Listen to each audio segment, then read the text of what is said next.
ਸਤਿ ਸ਼੍ਰੀ ਅਕਾਲ। Punjabi radio USA, Punjabi TV USA ਦੇ ਉੱਤੇ ਆਪ ਸਭ ਦਾ ਸਵਾਗਤ ਹੈ। ਇਸ ਟਾਈਮ ਮਰਸਡ ਕਾਉਂਟੀ ਦੇ ਜਿਹੜੇ ਸੁਪੀਰੀਅਰ ਕੋਰਟ ਆ ਉੱਥੇ ਅਸੀਂ ਪਹੁੰਚੇ ਹੋਏ ਹਾਂ।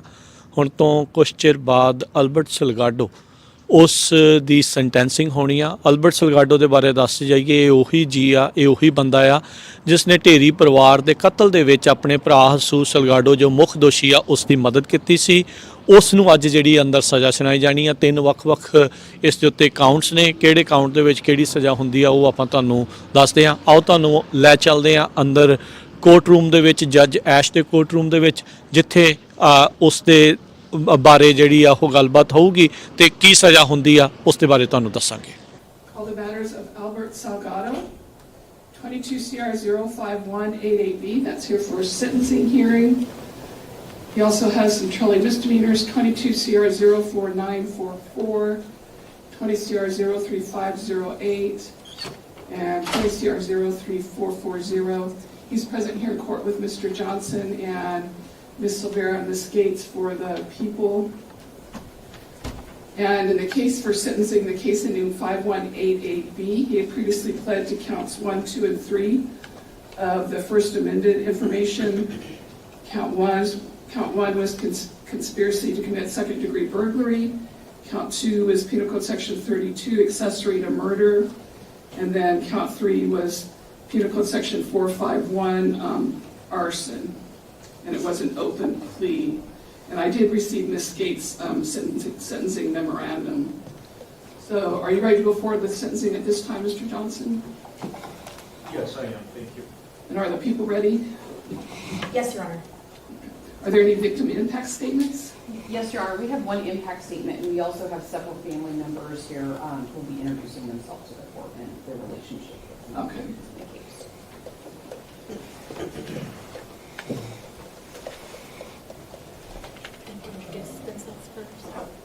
Sure, whatever you want. If they could step on the side you're on, Ms. Silvera, there's a microphone there.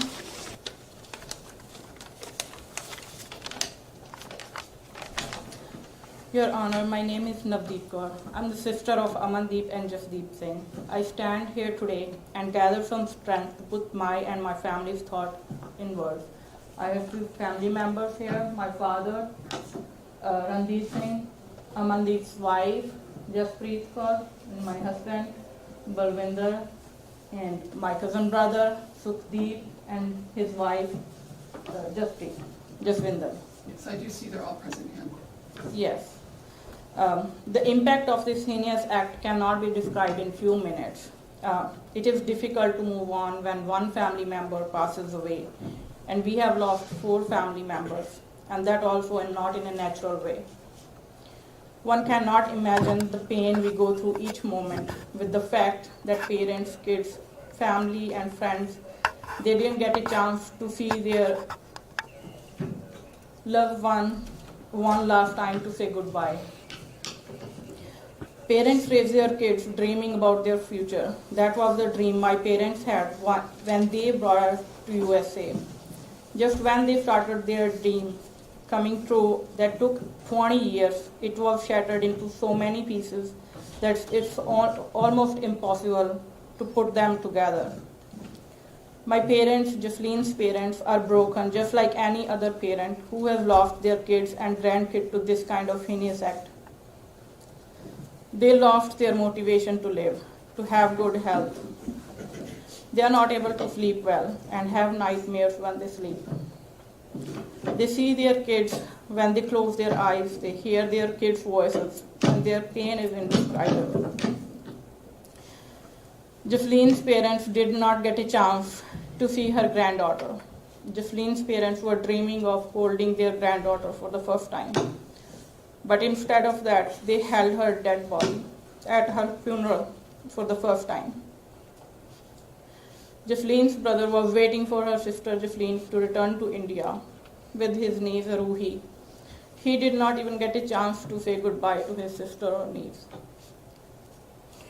Amandeep's kids, who are 7 and 11 years old now, wish for their parents to be there when they come home from school every day, and for their school shows, games, activities, birthdays, any function, any holiday, they cannot even imagine their pain. Instead of hugging and kissing their father, those kids now have to hug and kiss his father's clothes every night. They were forced to become older before their age. Amandeep's son sometimes say that I wish I could play hide and seek or basketball with my dad. One day he mentioned that he would take care of everything in place of his daddy. A 7-year-old kid thinking that he's head of a household who will have to take care of his mother, sister, and grandparents. That's not the thought any kid should have. A wife feels safe the most with his husband, and Jaspreet does not feel safe anymore without Amandeep. We have 4 family members who are looking after her kids and parents. She is left alone now to take care of her kids, her in-laws, and herself with no financial support. She is a health worker and could not go back to work for more than a year because of suffering from PTSD and added responsibilities. She fears all the time that what will happen to her kids if something happens to her. She's looking over her shoulder all the time when she's out walking, grocery shopping, or anywhere outside. Siblings share a deep bond, and so was my bond with my brothers. We spent our childhood together, struggled in our youth together, made many memories which kept us united even when we were not together in person. I was never worried about anything, living a very peaceful life with my husband on the East Coast. All of a sudden, one phone call shattered my whole life. My brothers, my sister-in-law, my niece Aroohi were taken away in a moment. Since I am the only child alive now, this situation wanted us to move to West Coast so I can take care of my family. My 2 daughters, they still miss their home, where they were born and grew up. In this time, me and my husband had to risk our jobs as well. This cold-blooded murder of my family members have shattered our lives in so many ways, emotionally, psychologically, financially, and have left nothing but loneliness and despair in the deepest crater of our hearts. Your Honor, my request on behalf of my entire family is to punish this criminal to the highest extent of the law so he can experience these nightmares and no other family should have ever experienced what happened to us. Thank you, Your Honor.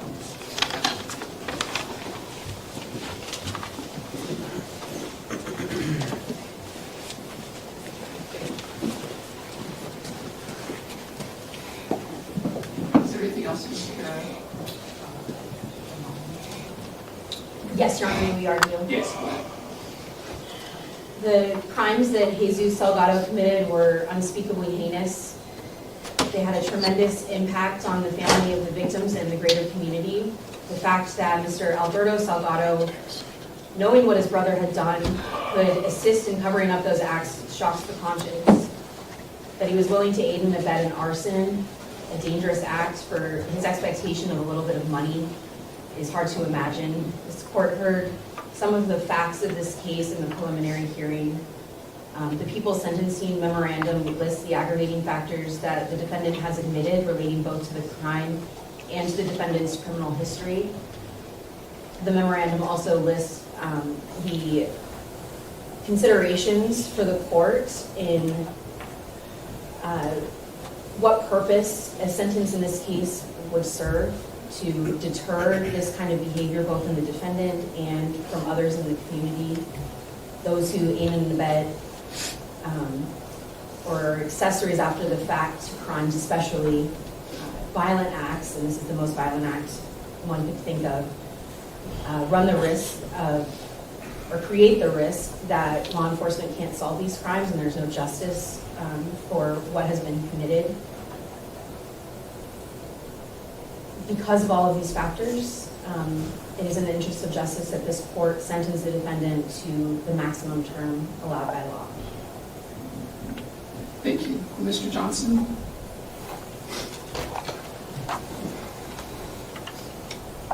Good morning, Your Honor. I don't disagree that the nature of the acts committed by Jesus Salgado are horrific. And I think the challenge here, and I asked the court to be able to differentiate the conduct of Jesus Salgado from that of Alberto Salgado, a 42-year-old male who, for the most part, although he has had a history of criminal behavior, it has all been nonviolent crimes related to theft. And the court had a chance to look recently at a pre-plea report. Quite a bit of it had been connected to substance abuse.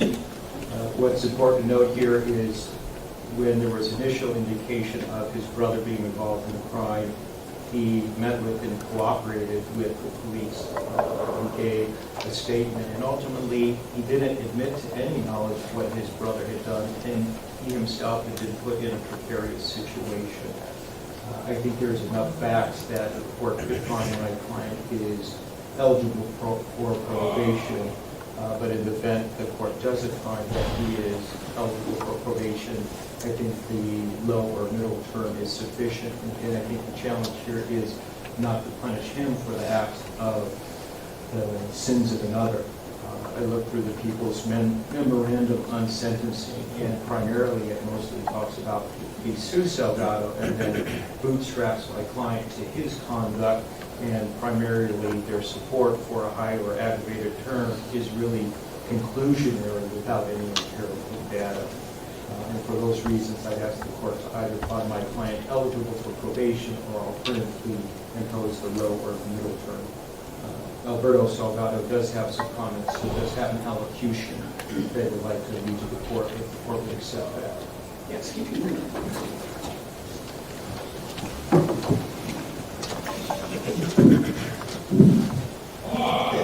First up, I send my prayers and condolences to the victims and their families. No one should have to ever experience what they had to go through, and honestly, just the thought of what took place breaks my heart.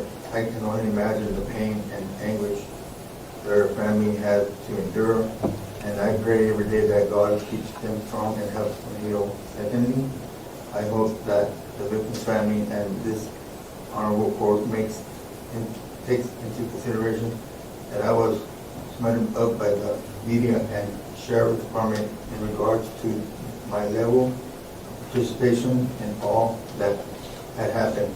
Contrary to what was said about me in the beginning of this case, I had nothing to do with the horrible things that happened to the victims and their families, nor did I have any knowledge of it. Regardless of the fact, my heart goes out to the victim's family, and I hope that they can find in their heart to forgive me for my attachment to what happened.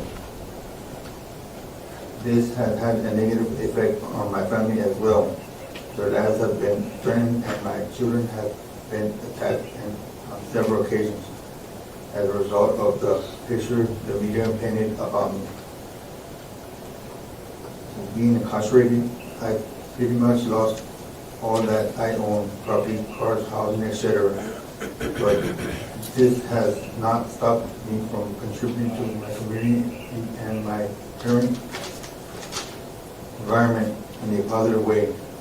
While being incarcerated, I saved a girl's life, attempted to hang herself, helped as a facilitator within the East Mental Health Program, and I currently work as a trustee within the mental health section of our county jail. Looking towards the future, I look forward to making more positive contributions to my community and all those around me, thus creating positivity out of negativity. Lastly, I ask once again for forgiveness from the victim's family, and that our honorable judge takes these words from my heart into consideration when judging me. Thank you for your time. Thank you. No legal cause then, Mr. Johnson? No, Your Honor, thank you. Well, obviously, these were horrible crimes that were committed by Jesus Salgado, the defendant's brother. But Mr. Salgado, you did help your brother hide the crimes. You initially went and were going to help him break into the business to rob the people. I realize you pled to burglary, or at least to enter the business to steal from the victims of this case. Then you were accessory to hiding the evidence afterwards by meeting with him when he was driving the victim's truck, and then you went to get his truck, and both of you went, and then the truck was burned, the evidence was burned. So you definitely aided your brother in committing these horrible crimes. And I understand nothing the court gives regarding your sentence is going to give the victims probably any solace. I can understand the heartbreak they're going through. But you are presumed ineligible for probation because of your prior felony convictions. And I cannot find any unusual circumstances that would cause me to grant probation in this case.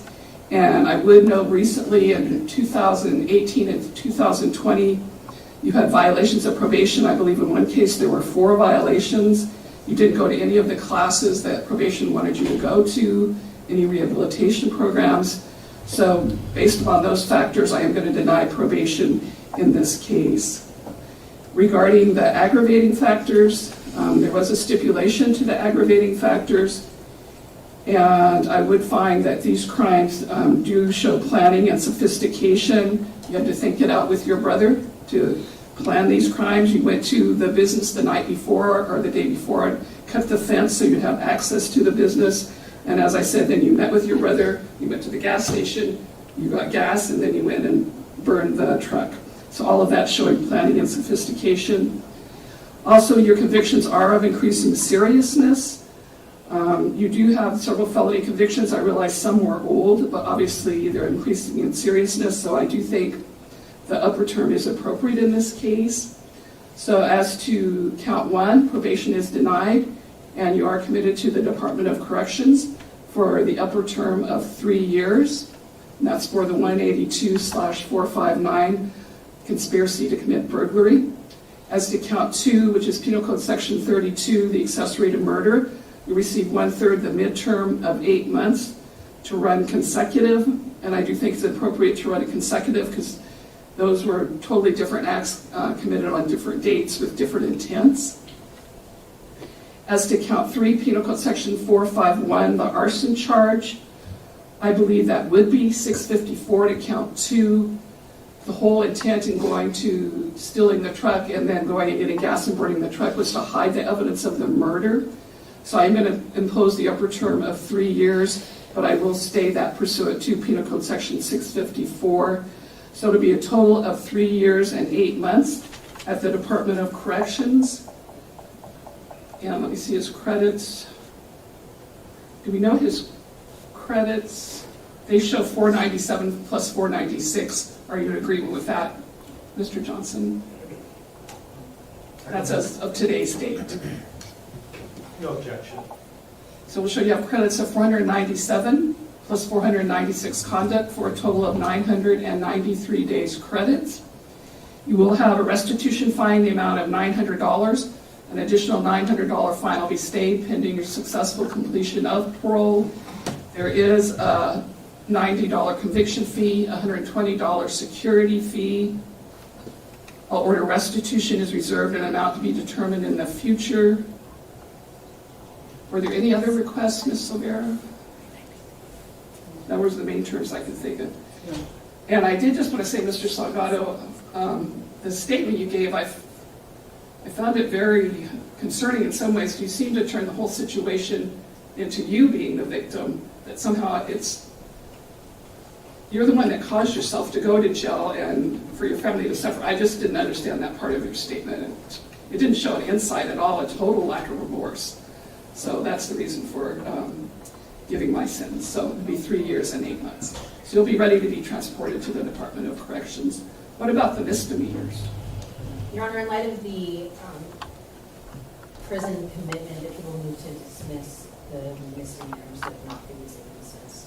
Okay, so I'll dismiss the case ending 440, 508, and 944.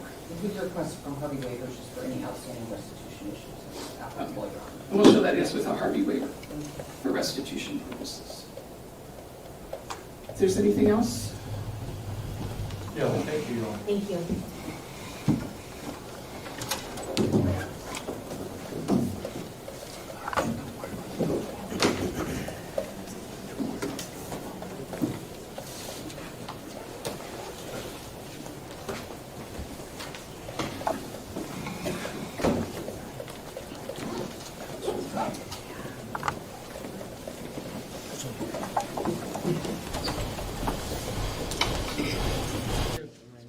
Nicole Silvera, Silveira.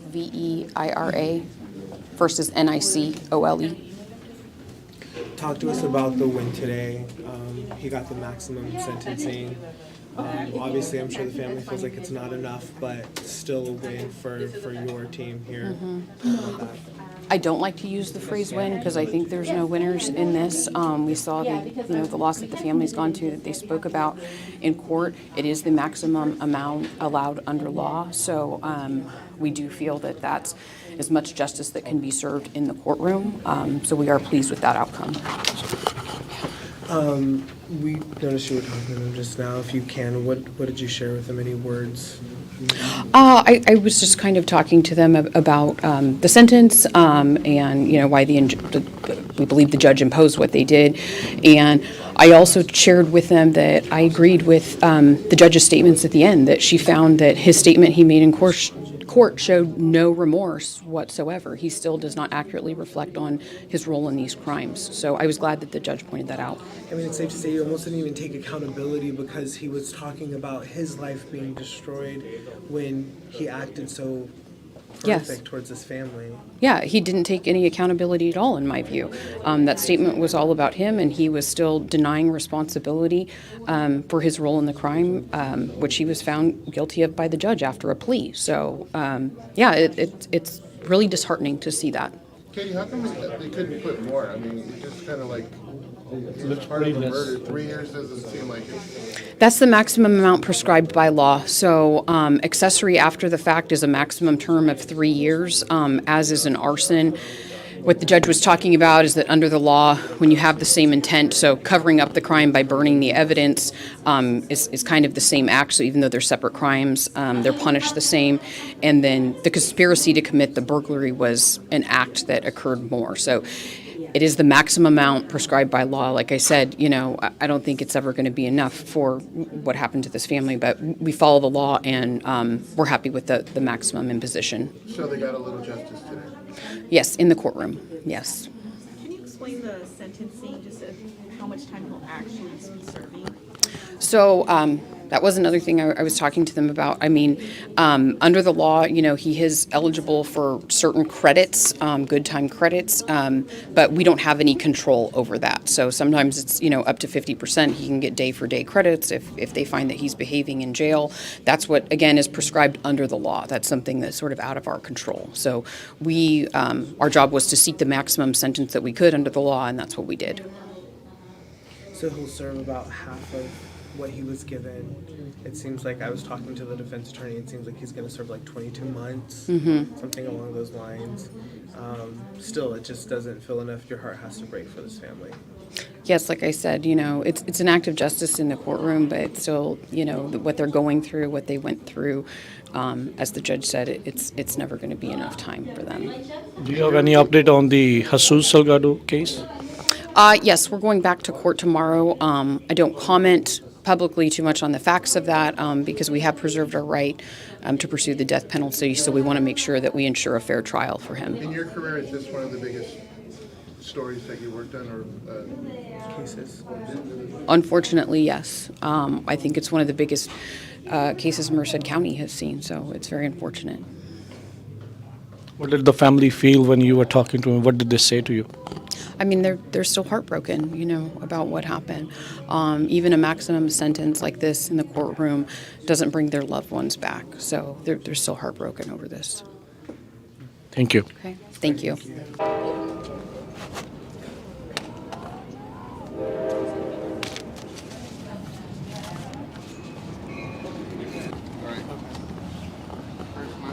Hi, my name is Jasdeep Dheri, Sukhddeep, last name Dheri, Dheri.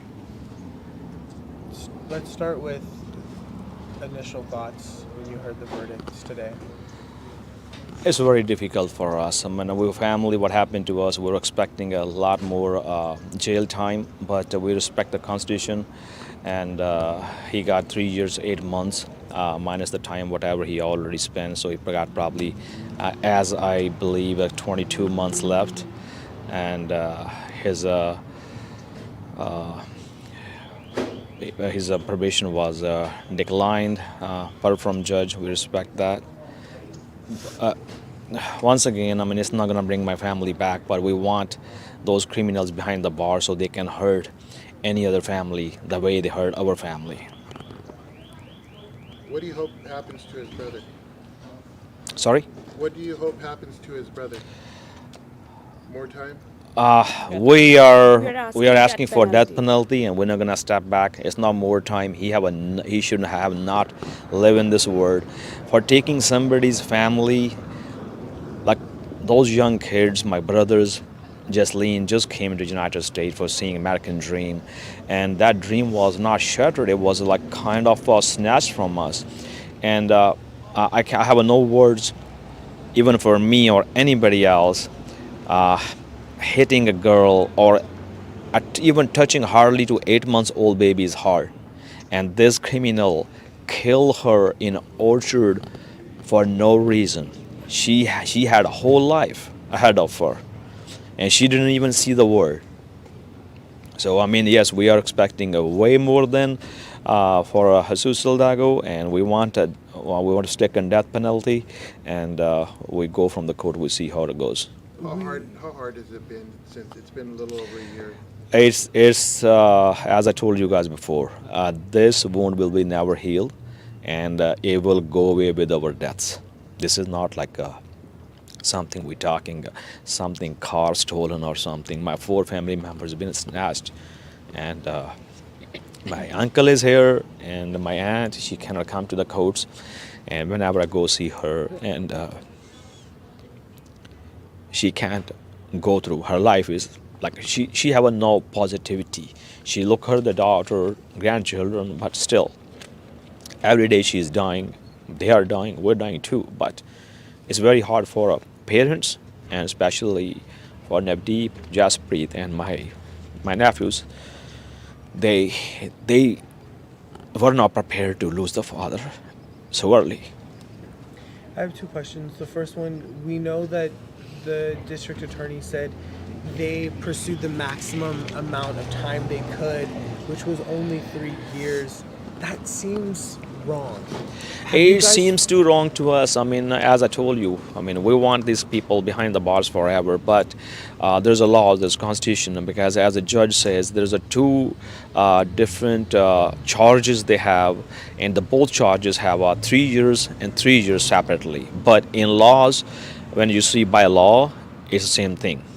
And so they could probably sentence maybe 6 years, 8 months, because that act was